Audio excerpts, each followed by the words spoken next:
Hello बच्चा party once again welcome back to our YouTube channel study ji classes. तो बच्चों आज के इस नए वीडियो लेक्चर में आप सभी लोगों का एक बार फिर से स्वागत है।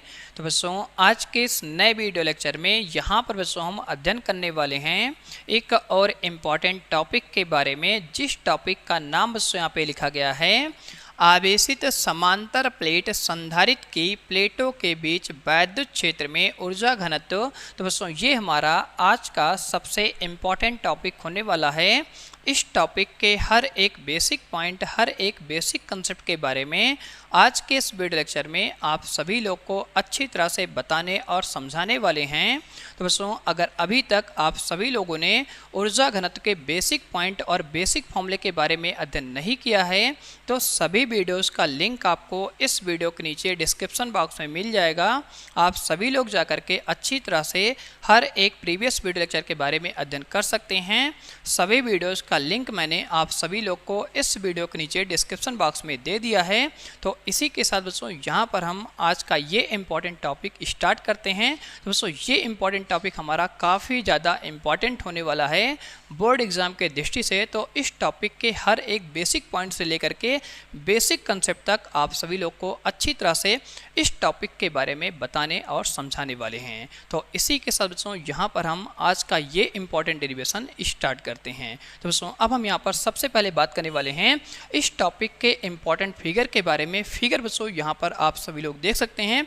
इस फिगर के बारे में आप सभी लोग को सभी बेसिक जानकारी यहाँ पर होती है। तो बच्चों यहाँ पर आप सभी लोग जानते हैं ये हमारी प्लेट नंबर x होती है और बच्चों ये हमारी प्लेट नंबर y होती है। तो यहाँ पर बच्चों आप सभी लोग जानते हैं प्लेट नंबर x जो हमारी होती है वो धन आवेश से आवेशित होती है। ठीक इसी प्रकार से बच्चों यहाँ पर आप सभी लोग जानते हैं प्लेट नंबर y जो हमारी होती है वो माइनस आवेश से आवेशित होती है।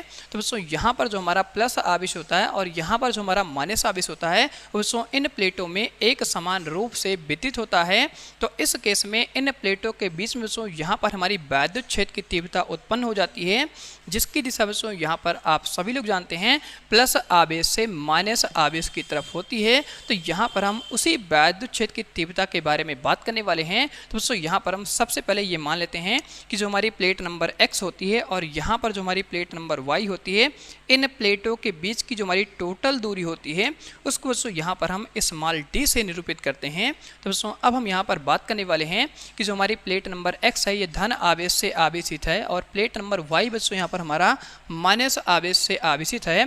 तो इस केस में इन प्लेटों के बीच में जो हमारी उत्पन्न होने वाली वैद्युत क्षेत्र की तीव्रता होती है बच्चों प्लस आवेश से माइनस आवेश की तरफ होती है, जिनको बच्चों यहाँ पर हम कुछ इस प्रकार से दिखाने वाले हैं। और ये जो हमारी वैद्युत क्षेत्र की तीव्रता होती है इसको बच्चों यहाँ पर हम कैपिटल E से निरूपित करते हैं। तो बच्चों ये सारी बेसिक जानकारी आपको यहाँ पर हो जाती है। अगर हम इन प्लेटों के बीच में टोटल वैद्युत क्षेत्र की तीव्रता का मान ज्ञात करना चाहते हैं तो किस प्रकार से ज्ञात करेंगे, तो आप सभी लोग इसके जस्ट प्रीवियस वीडियो लेक्चर में अच्छी तरह से अध्ययन कर चुके हैं कि अगर हम समांतर प्लेट संधारित्र के अंदर में टोटल वैद्युत क्षेत्र की तीव्रता का मान ज्ञात करना चाहते हैं तो इसके लिए जो हमारा फॉर्मूला होता है E इक्वल टू बच्चों यहाँ से हमारा फॉर्मूला होता है सिग्मा अपान एप्सिलॉन नॉट। तो बच्चों यहाँ पर आप सभी लोग जानते हैं सिग्मा बच्चों हमारा क्या होता है पृष्ठीय क्षेत्रफल होता है, जिसको बच्चों यहाँ पर हम कह सकते हैं कि जो हमारी प्लेट नंबर x है और यहाँ पर जो हमारी प्लेट नंबर y है, इन दोनों प्लेटों पर जो हमारा टोटल आवेश होता है उसी आवेश को बच्चों यहाँ पर हम पृष्ठीय आवेश कहते हैं। तो बच्चों इस केस में हम क्या करते हैं इन प्लेटों के बीच का जो हमारा माध्यम होता है वो माध्यम बच्चों यहाँ पर हमारा क्या है निर्वात का माध्यम है, जिसको बच्चों यहाँ पर हम एप्सिलॉन नॉट से निरूपित करते हैं। तो इस पृष्ठीय क्षेत्रफल से बच्चों हम क्या करेंगे इस एप्सिलॉन नॉट में यहाँ पे भाग लगा देंगे।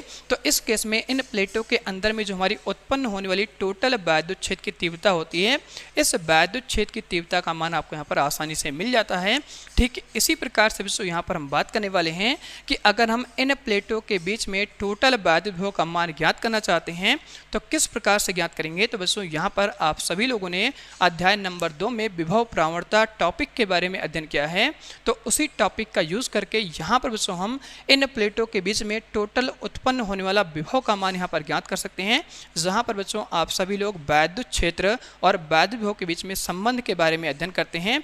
उसी टॉपिक को बच्चों यहाँ पर हम विभव प्रवणता का टॉपिक कहते हैं। तो बच्चों अब हम यहाँ पर बात करने वाले हैं कि अगर हम प्लेट x और प्लेट y के बीच में टोटल वैद्युत विभव ज्ञात करेंगे तो उसके लिए जो हमारा फॉर्मूला होता है वो दोस्तों यहाँ से हमारा होता है विभव प्रावणता। तो यहाँ से हम लिखेंगे विभव प्रावणता सूत्र के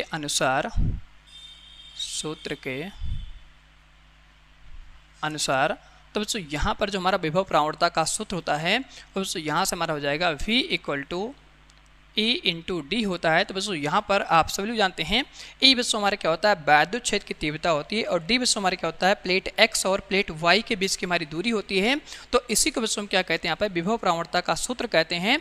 तो बच्चों इसको हम यहाँ पर समीकरण नंबर 1 मान लेंगे, क्योंकि ये टॉपिक काफ़ी ज़्यादा इंपॉर्टेंट होने वाला है और इस फॉर्मूले का यहाँ पर हम यूज़ करने वाले हैं कि अगर हम प्लेट X और प्लेट Y के बीच में टोटल विभव यहाँ पर ज्ञात करना चाहते हैं तो उसके लिए बच्चों हम इस फॉर्मूले का यहाँ पर इस्तेमाल करते हैं, और इस फॉर्मूले के बारे में आप सभी लोग स्टार्टिंग से अध्ययन करते हुए आए हैं। तो दोस्तों अब हम यहाँ पर बात करेंगे कि अगर हम इन प्लेटों के बीच में टोटल उत्पन्न होने वाली धारिता का मान ज्ञात करेंगे तो किस प्रकार से निकालेंगे। तो यहाँ पर बच्चों आप सभी लोग जानते हैं प्लेट X और प्लेट Y के बीच में यहाँ पर हमने कोई माध्यम नहीं रखा है, तो इस केस में प्लेट X और प्लेट Y के बीच में जो हमारी उत्पन्न होने वाली धारिता होती है उस धारिता का मान बच्चों यहाँ पे निर्वात में होता है। तो उस केस में आप सभी लोग जानते हैं कि अगर हम प्लेट X और प्लेट Y के बीच में धारिता के बारे में बात करेंगे तो इसका फॉर्मूला क्या होने वाला है। तो यहाँ पर बच्चों आप सभी जानते हैं कि निर्वात में जो हमारी धारिता होती है उसका बच्चों यहाँ से मान होता है A into epsilon not divide में हमारा क्या होता है D होता है। तो बच्चों ये हमारी धारिता तब होती है जब प्लेटों के बीच का माध्यम हमारा निर्वात होता है,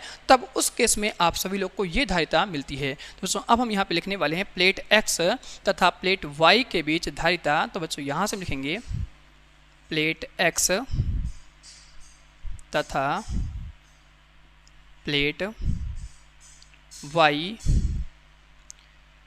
के बीच धारिता। तो बच्चों इस केस में आप सभी जानते हैं प्लेट X और प्लेट Y के बीच का जो हमारा माध्यम है निर्वात है, जिसको बच्चों यहाँ पर हमने एप्सिलॉन नॉट से निरूपित किया है।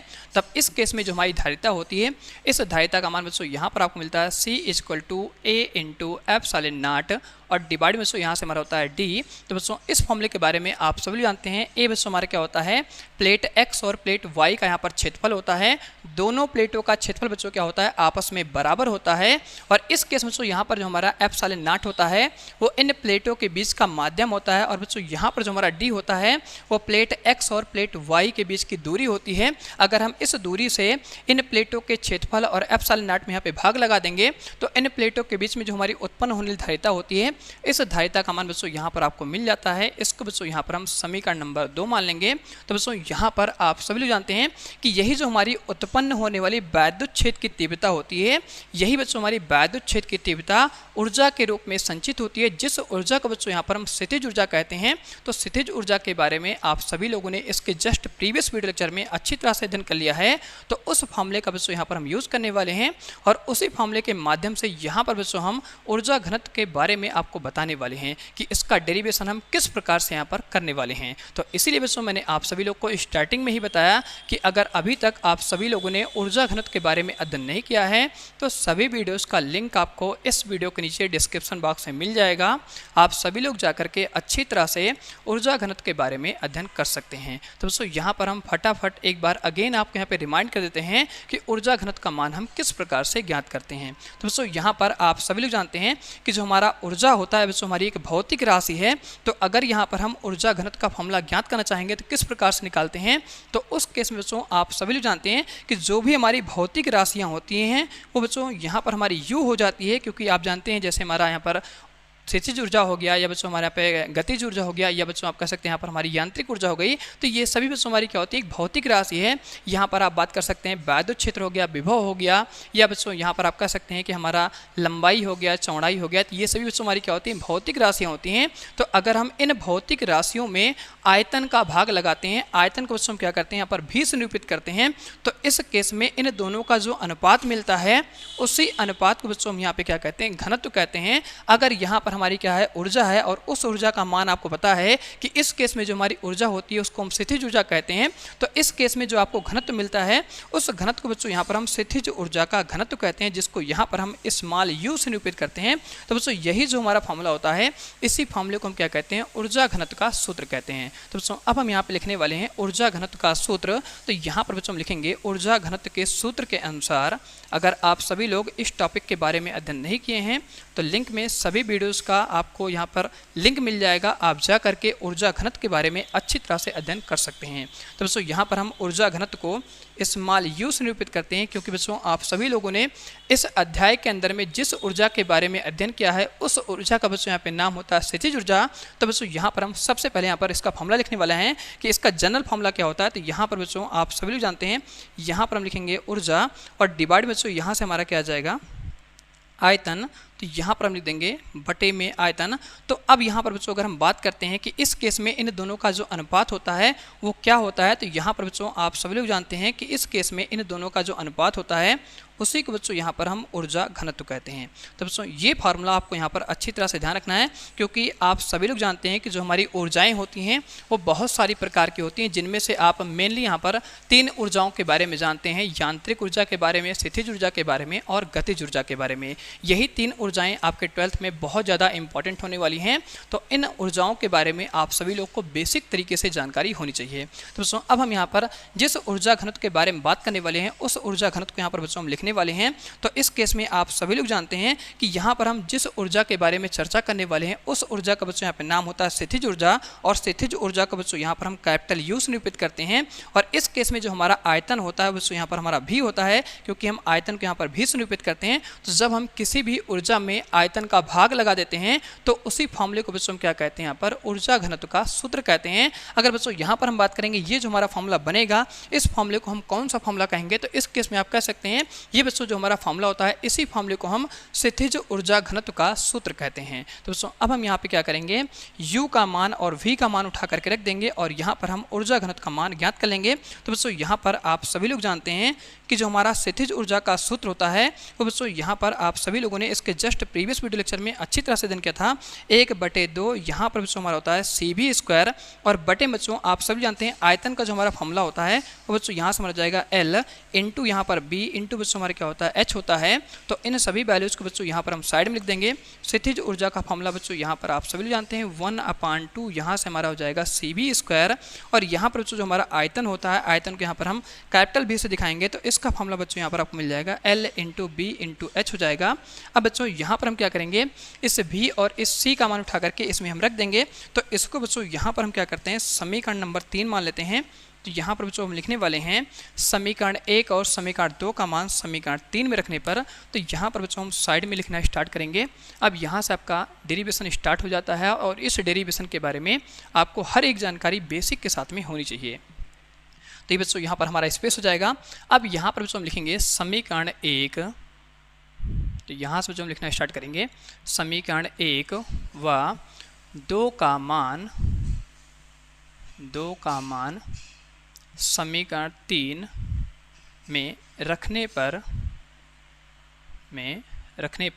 तब इस केस में जो आपको ऊर्जा घनत्व का यहाँ पे फॉर्मूला मिलता है U इक्वल टू बच्चों यहाँ से आपका फॉर्मूला हो जाएगा 1/2। तो बच्चों आपको पता है जो हमारा यहाँ पर 2 होता है वो इसके साथ में गुणा में आ जाएगा। तो बच्चों यहाँ पर हम लिख पाएंगे 1 बटे बच्चों यहाँ से आपको मिल जाएगा 2 और यहाँ पर हो जाएगा L into B into H, और इस केस में हम C का मान बच्चों यहाँ से रखेंगे। तो यहाँ पर हमारा हो जाएगा A इंटू ε0। तो बच्चों यहाँ से हम लिखेंगे A इंटू यहाँ पर मिल जाएगा ε0 और डिवाइड में यहाँ पर आपको मिलता है D, और इस केस में जो हमारा V होता है V का मान बच्चों यहाँ से आपको मिल जाएगा E इंटू D। तो बच्चों यहाँ पर हम लिख पाएंगे E इंटू डी और यहाँ पर पूरे का हो जाएगा होल स्क्वायर। तो जब बच्चों इसको हम यहाँ पे सॉल्व करेंगे तो इस केस में यहाँ पर आपको ऊर्जा घनत्व का मान मिल जाएगा 1 बटे बच्चों यहाँ से आपको मिल जाएगा 2 इंटू बच्चों यहाँ से जाएगा L into B into H हो जाएगा, और ये जो बच्चों हमारा D होता है वो इसके साथ में यहाँ पे डिवाइड में आ जाएगा। इस केस में यहाँ पर हम ऊपर लिख पाएंगे A इंटू यहाँ पर हो जाएगा ε0। तो बच्चों इसको जब हम यहाँ पे सॉल्व करेंगे इस स्क्वायर को तो यहाँ पर आपको मिल जाएगा E का स्क्वायर और यहाँ पर बच्चों आपको मिल जाएगा D का स्क्वायर। अब बच्चों यहाँ पर हमारी जो भी चीज़ें कैंसिल आउट होंगी उनको हम कैंसिल कर देंगे, तो यहाँ पर हमारा D से D कट जाएगा। तो इस केस में आप सभी लोग को ऊर्जा घनत्व का मान मिल जाएगा ए इंटू एप्सिलॉन नॉट, यहाँ पर बच्चों आपको मिलेगा ई स्क्वायर और इंटू में यहाँ पर आपको मिल जाएगा डी, और बटे में बच्चों यहाँ से आपको मिल जाएगा 2 इंटू एल इंटू यहाँ पर बी इंटू एच हो जाएगा। तो बच्चों ये आपको क्या मिलता है, ऊर्जा घनत्व का मान मिल जाता है। अब इसके बाद आप सभी लोग को अच्छी तरह से फिगर के साथ में अध्ययन करना है कि यहाँ पर हम किस तरीके से इसको क्षेत्रफल के रूप में और डी के रूप में परिवर्तित करने वाले हैं। ये जो हमारा आयतन का मान होता है L into B into H. तो बच्चों यहाँ पर आप सभी लोग अच्छी तरह से जानते हैं कि जब हम किन्हीं दो भुजाओं का आपस में गुणा करते हैं तो इन दोनों भुजाओं का जो हमारा गुणनफल होता है वो बच्चों क्षेत्रफल के बराबर होता है। इस प्रकार से बच्चों यहाँ पर आप कह सकते हैं जो हमारा एच होगा, ये एच बच्चों हमारा क्या हो जाएगा, डी के बराबर हो जाएगा। अब बच्चों ये आपका यहाँ पर क्वेश्चन उठेगा कि इस चीज़ को हम किस प्रकार से यहाँ पर चेंज कर रहे हैं। तो बच्चों यहाँ पर आप समझ सकते हैं कि ये जो हमारा फिगर होता है बच्चों एक हमारा घनाभ का फिगर होता है, और आप सभी लोग घनाभ के आयतन के बारे में अच्छी तरह जानते हैं कि जो हमारा घनाभ होता है इसका आयतन बच्चों यहाँ से हमारा जाएगा एल इंटू यहाँ पर बी इंटू एच होता है। ये घनाभ का आयतन निकालने का फार्मूला हो जाएगा। तो इस केस में बच्चों यहाँ पर हम ये मान चल रहे हैं कि ये जो हमारी प्लेट है, इस प्लेट की जो लंबाई होती है इसको बच्चों यहाँ पर हम एल से दिखाते हैं, और इस प्लेट की ये जो हमारी चौड़ाई होती है इसको बच्चों यहाँ पर हम बी से दिखाते हैं। तो जब हम एल और बी को आपस में गुणा कर देंगे तो इन प्लेटों का क्षेत्रफल मिल जाएगा, जिसको बच्चों यहाँ पर हम कैपिटल ए से निरूपित करते हैं। और आप सभी लोग जानते हैं जितनी लंबाई चौड़ाई की हमारी प्लेट नंबर वाई होती है उतनी ही लंबाई चौड़ाई की हमारी प्लेट नंबर ए होती है। तो इन दोनों प्लेटों का यहाँ पर क्या होता है, क्षेत्रफल आपस में बराबर होता है। इसीलिए बच्चों हम इस फिगर को समांतर प्लेट संधारित्र का फिगर कहते थे। तो बच्चों ये चीज़ें आपको यहाँ पर समझ आएंगी। तो यहाँ पर हम क्या करने वाले हैं, इस फॉर्मूले को कन्वर्ट करने वाले हैं। तो इस केस में हम क्या करते हैं, एल और बी को आपस में जब गुणा करेंगे तो इन प्लेटों का क्षेत्रफल मिल जाएगा, जिसको बच्चों यहाँ पर हम ए से दिखाएंगे। और इन प्लेटों के बीच की जो हमारी दूरी होती है ये दूरी बच्चों हमारी क्या हो जाएगी, एच के बराबर हो जाएगी। तो यहाँ पर बच्चों हम क्या करेंगे, इस h की जगह पर ये d उठा के रख देंगे। तो इस केस में आप सभी लोग v का टोटल मान यहाँ पर ज्ञात कर लेते हैं। तो बच्चों अब हम क्या करने वाले हैं, इस एल बी एच की जगह पे a इंटू यहाँ पर d रखने वाले हैं। तो बच्चों यहाँ पर हमारा स्थितिज ऊर्जा घनत्व का फार्मूला मिल जाएगा a into epsilon not into बच्चों यहाँ पर आपको मिल जाएगा ई स्क्वायर इंटू यहाँ पर हो जाएगा डी। और इस एल और बी और एच की जगह बच्चों यहाँ पे हम लिखने वाले हैं। तो एल इंटू बी बच्चों हमारा क्या हो जाएगा, ए हो जाएगा। जैसा कि मैंने आप सभी लोग यहाँ पे बताया कि एल इंटू बी बच्चों हमारे क्या हो जाएगा, यहाँ पर ए हो जाएगा। और डी की जगह बच्चों हम क्या करेंगे, ये जो हमारा एच होता है वो डी की वैल्यू होती है, तो एच की जगह बच्चों हम यहाँ पे क्या करेंगे, डी रख देंगे। अब इसको बच्चों यहाँ पर हम जब सॉल्व करेंगे तो इस केस में ए से हमारा यहाँ पे कैंसिल आउट हो जाएगा और डी से डी बच्चों यहाँ पर हमारा कैंसिल आउट हो जाएगा। तो इस केस में आप सभी लोग को स्थितिज ऊर्जा घनत्व का यहाँ पे फॉर्मूला मिलता है 1/2, और यहाँ पर बच्चों आपको प्राप्त हो जाएगा ई स्क्वायर, यहाँ पर आपको मिल जाएगा एप्सिलॉन नॉट, जिसको बच्चों यहाँ पर हम कुछ इस तरह से दिखाने वाले हैं। तो बच्चों ये जो हमारा फॉर्मूला होता है, इसी फॉर्मूले को बच्चों यहाँ पर हम क्या कहते हैं, स्थितिज ऊर्जा का घनत्व कहते हैं, जो बच्चों हमारा वैद्युत क्षेत्र की तीव्रता के रूप में प्राप्त होता है। तो बच्चों ये सारा बेसिक पॉइंट, बेसिक कंसेप्ट आप सभी लोग को अच्छी तरह समझ आएगा कि किस तरीके से यहाँ पर हम स्थितिज ऊर्जा घनत्व के फॉर्मूले को वैद्युत क्षेत्र की तीव्रता के रूप में प्राप्त कर सकते हैं। अब बच्चों यहाँ पर हम इस फॉर्मूले के कुछ इंपॉर्टेंट फैक्टर के बारे में बात करने वाले हैं। तो इसका जो इंपॉर्टेंट फैक्टर होने वाला वो काफ़ी ज़्यादा इंपॉर्टेंट होने वाला है, क्योंकि आप सभी लोग के हर एक एमसीक्यू वाले क्वेश्चन अच्छी तरह से मजबूत हो जाएं। अगर चैप्टर में से कहीं से आपका कोई भी एमसीक्यू क्वेश्चन आता है तो आप उसको फटाक से चुटकियों में लगा सकें। तो इस केस में बच्चों यहाँ पर आप सभी लोग जानते हैं कि ये जो हमारा 1/2 होता है ये बच्चों हमारा एक नियत मान होता है। और इस केस में आप सभी लोग यहाँ पर जानते हैं कि जो हमारा एप्सिलॉन नॉट होता है ये भी बच्चों हमारा एक नियत मान होता है, क्योंकि बच्चों आपको जानकारी होती है कि जो हमारा एप्सिलॉन नॉट होता है इसका जो निर्वात में मान होता है वो बच्चों 8 × 85 × 10⁻12 होता है। तो जब हम इसकी वैल्यू उठा के यहाँ पे रख देंगे तो बच्चों ये जो हमारा पूरा मान होगा बच्चों हमारा नियत मान हो जाएगा। तो इस केस में आप सभी लोग यहाँ पर कह सकते हैं कि जो हमारा ऊर्जा घनत्व होता है बच्चों समानुपाती होता है वैद्युत क्षेत्र की तीव्रता के वर्ग के। तो बच्चों यहाँ पर हम इस इंपॉर्टेंट फैक्टर को जस्ट इसके नीचे लिखने वाले हैं कि जब हम किसी भी नियत मान को हटाते हैं तो इस केस में जो हमारा चिन्ह आता है वो बच्चों समानुपाती का चिन्ह आता है, और इसी चिन्ह को बच्चों क्या कहते हैं, अनुक्रमानुपाती का चिन्ह कहते हैं। तो इस केस में जो हमारी ऊर्जा घनत्व होती है वो बच्चों वैद्युत क्षेत्र के वर्ग के यहाँ पर क्या होता है, समानुपाती होता है। तो ये फैक्टर आपको यहाँ पर अच्छी तरह समझ आएगा। तो बच्चों यहाँ पर आप कह सकते हैं कि अगर हम किसी भी वैद्युत क्षेत्र की तीव्रता को बढ़ाएंगे तो इस केस में जो हमारा ऊर्जा घनत्व होगा बच्चों यहाँ पर इसके 2 गुने के या आप कह सकते हैं वर्ग के बराबर हो जाता है। तो बच्चों यहाँ तक आप सभी लोग को ये डेरिवेशन, ये टॉपिक अच्छी तरह से क्लियर हो गया होगा। तो बच्चों अब हम यहाँ पर एक बार अगेन इस टॉपिक को रिमाइंड कर लेते हैं और इस फिगर के बारे में आप सभी लोग को अगेन अच्छी तरह से हम बता देते हैं। तो बच्चों यहाँ पर आप सभी लोग अच्छी तरह जानते हैं कि ये जो हमारा फिगर था ये समांतर प्लेट संधारित्र का फिगर था। तो बच्चों आप सभी लोग यहाँ पर कहते हैं कि अगर हमारी प्लेट नंबर x धन आवेश से आवेशित है और प्लेट नंबर y यहाँ पर हमारी माइनस आवेश से आवेशित है, तो इन प्लेटों के बीच में बच्चों हमारा वैद्युत क्षेत्र उत्पन्न हो जाता है, जिस वैद्युत क्षेत्र की तीव्रता को बच्चों यहाँ पर हम कैपिटल E से निरूपित करते हैं। तो इस केस में इन प्लेटों के अंदर में जो हमारा उत्पन्न होने वाला विभव होता है उस विभव को बच्चों यहाँ पर हम भी से निरूपित करते हैं। तो इस केस में हम विभव का मान कैसे निकालेंगे, तो आप सभी लोग अध्याय नंबर 2 में वैद्युत क्षेत्र और जो हमारा वैद्युत विभव होता है इनके बीच में संबंध स्थापित कर चुके हैं। तो उस संबंध को बच्चों हम कहते हैं विभव प्रवणता का सूत्र। तो उसी विभव प्रवणता के सूत्र के माध्यम से बच्चों यहाँ पर हम इन प्लेटों के बीच में टोटल विभव का मान आसानी से ज्ञात कर सकते हैं। तो उस केस में जो हमारा फॉर्मूला होता है बच्चों यहाँ से मर जाएगा V = E × D होता है। इसको बच्चों यहाँ पर हम समीकरण नंबर 1 मान लेंगे। ठीक इसी प्रकार से बच्चों यहाँ पर हम बात करेंगे कि जब हम इन प्लेटों के बीच में कोई भी माध्यम नहीं रखते हैं तब उस केस में इन प्लेटों के बीच का जो हमारा माध्यम होता है वो ε0 होता है। तो उस केस में इन प्लेटों के बीच में जो हमारी उत्पन्न होने वाली धारिता होती है उस धारिता का मान हम कैसे ज्ञात करेंगे। तो इस केस में बच्चों आप सभी लोग यहाँ पर शॉर्ट ट्रिक का इस्तेमाल कर सकते हैं कि इन प्लेटों का जो हमारा क्षेत्रफल होता है वो A हो जाएगा और ये जो हमारा इन प्लेटों के बीच का माध्यम होता है ε0, इन दोनों को आपस में गुणा कर देंगे और इन प्लेटों के बीच की जो हमारी दूरी होती है D, इसी से हम इसमें भाग लगा देंगे। तो इन प्लेटों का टोटल बच्चों यहाँ पर आपको धारिता मिल जाएगी और उस धारिता का मान बच्चों यहाँ पर आप लिखते हैं C = A × ε0। ये बच्चों हमारा यहाँ पर ε0 है जिसको हम यहाँ पर कुछ इस तरह दिखाएंगे और डिवाइड बच्चों यहाँ से हमारा जाएगा D। इसको बच्चों यहाँ पर हम समीकरण नंबर 2 मान लेते हैं। अब बच्चों यहाँ पर आपका ये क्वेश्चन उठेगा कि इन दोनों का मान हमने कैसे निकाला और क्यों निकाला। तो बच्चों इस केस में आप सभी लोग स्थितिज ऊर्जा के बारे में अच्छी तरह से अध्ययन कर चुके हैं, जहाँ पर बच्चों आप सभी लोग जानते हैं स्थितिज ऊर्जा का जो हमारा फॉर्मूला होता है बच्चों यहाँ से हमारा होता है U = 1/2 CV²। तो बच्चों यहाँ पर हम क्या करने वाले हैं C और V के मान को ज्ञात करने वाले हैं। जब हम C और V को मान को यहाँ पे अच्छी तरह से ज्ञात कर लेंगे तब इस केस में जो हमारा ऊर्जा घनत्व होगा वो आप सभी लोग को वैद्युत क्षेत्र के रूप में प्राप्त हो जाएगा, जैसा कि आप सभी लोगों ने यहाँ पर देखा।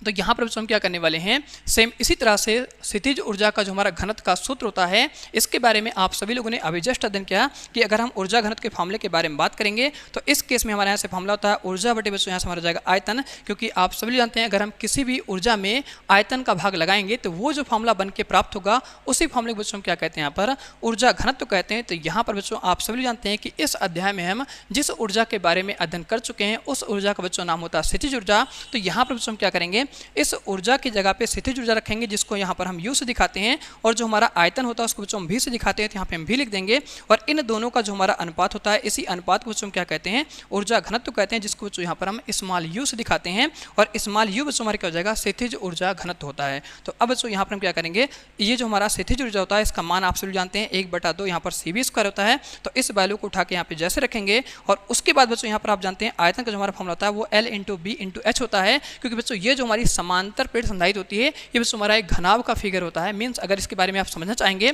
तो यहाँ पर आप कह सकते हैं कि ये जो हमारा बॉक्स होता है ये बच्चों हमारा क्या है घनाभ है, क्योंकि इसकी लंबाई यहाँ पर अलग हो जाएगी और ये इसकी चौड़ाई हो जाएगी। मीन्स इसको आप बच्चों यहाँ पर कह सकते हैं ऊंचाई हो जाएगी और ये बच्चों इसकी क्या हो जाएगी चौड़ाई हो जाएगी। तो ये जो फिगर आपको दिखाई पड़ रहा है इसी फिगर को बच्चों क्या कहते हैं घनाभ का फिगर कहते हैं। और इस फिगर को बच्चों यहाँ पर हम ये कंसिडर करके चल रहे हैं कि ये बच्चों हमारी क्या होती है एक समांतर प्लेट संधारित्र का फिगर होता है। अब बच्चों इसको हम कैसे समझेंगे वो हम प्रैक्टिकल यहाँ पे समझ लेते हैं। तो बच्चों यहाँ पर हम क्या करते हैं इस समांतर प्लेट संधारित्र के अंदर में कुछ इस प्रकार से अपना घनाभ रखेंगे। तो बच्चों ये हमारी प्लेट नंबर y हो जाएगी और ये बच्चों यहाँ पर हमारी प्लेट नंबर x हो जाएगी। तो इस पर हमारा यहाँ पर धन आवेश होता है और इस पर बच्चों हमारा यहाँ पर क्या होता है माइनस आवेश होता है। तो इस केस में बच्चों यहाँ पर आप कह सकते हैं ये हमारी क्या हो जाएगी प्लेट की लंबाई हो जाएगी और ये बच्चों हमारी क्या हो जाएगी प्लेट की चौड़ाई हो जाएगी, जिसको बच्चों यहाँ पर हमने क्रॉस करके दिखा रखा है।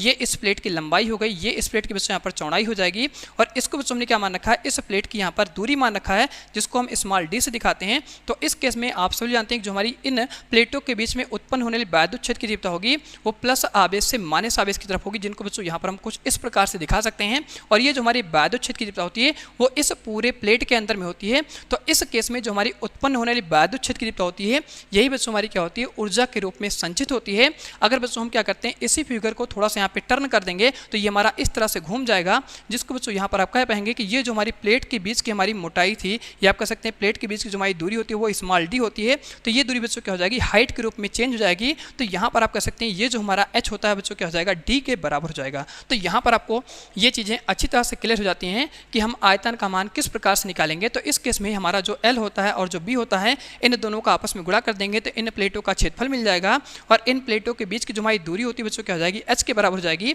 तो इस केस में आप सभी लोग को इस प्लेट का टोटल जो आयतन मिलता है वो बच्चों यहाँ पर आपको मिल जाएगा a इंटू डी होता है। तो ये कंसेप्ट आपको यहाँ पर समझ आएगा कि आयतन का मान हम किस प्रकार से ज्ञात कर सकते हैं। तो बच्चों यहाँ पर हमने इन्हीं चीज़ों को आगे जब यहाँ पे सॉल्व किया तो सॉल्व करने पर आप सभी लोग को ऊर्जा घनत्व का फॉर्मूला मिलता है 1/2, क्योंकि आप जानते हैं ये 2 जो हमारा होगा इस नीचे गुणा में आ जाएगा, तो यहाँ पे लिख देंगे 2। और इस केस में यहाँ पर जो हमारा c का मान होता है और जो हमारा v का मान होता है, इन दोनों मान को उठा करके यहाँ पर हम क्या करेंगे, इसको समीकरण नंबर 3 मान लेंगे।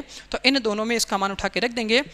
तो इस केस में आपको ये कंडीशन यहाँ पर मिल जाएगी। इसको जब आप यहाँ पे सॉल्व करेंगे तो सॉल्व करते टाइम बच्चों यहाँ पर आपको कुछ फॉर्मूला मिलेगा। जब हम e इंटू डी को सॉल्व करेंगे तो यहाँ पर आपको मिल जाएगा e square into D square, और d से d बच्चों हमारा कैंसिल आउट हो जाएगा, यहाँ पे बचेगा e स्क्वायर। अब बच्चों इसको हम अगर आगे थोड़ा सा और सिंप्लीफाई करेंगे तो यहाँ पर आपको मिलता है a into epsilon not into बच्चों यहाँ से हमारा जाएगा ई स्क्वायर, और इस केस में बच्चों यहाँ पर आपको मिल जाएगा डी, और यहाँ पर हमारा बटे में चलेगा 2 into L into B into H. अब बच्चों यहाँ पर आप सभी जानते हैं कि जो हमारा एल इंटू बी होगा, यहाँ पर बच्चों हम इसको साइड में लिख देंगे कि यहाँ पर जो हमारा एल इंटू बी होता है ये बच्चों हमारा a के बराबर हो जाएगा, और यहाँ पर जो हमारा h होता है ये बच्चों d के बराबर हो जाएगा। तो जब बच्चों इसको हम यहाँ पे और आगे सॉल्व करेंगे तो यहाँ से हमारा d से d कैंसिल आउट हो जाएगा, a से बच्चों हमारा कट जाएगा। तो इस केस में आप सभी लोग को ऊर्जा घनत्व का इंपॉर्टेंट फॉर्मूला मिल जाता है, जो बच्चों यहाँ पर आपको मिलता है 1/2 ई स्क्वायर इंटू क्या हो जाएगा एप्सिलॉन नॉट। तो यहाँ पर आप सभी जानते हैं 1/2 और जो हमारा एप्सिलॉन नॉट होता है बच्चों हमारा एक नियत मान होगा। तो इस नियत मान को जैसे हटाएंगे तैसे बच्चों यहाँ पर हमारा अनुकूलानुपाती का चिन्ह आता है।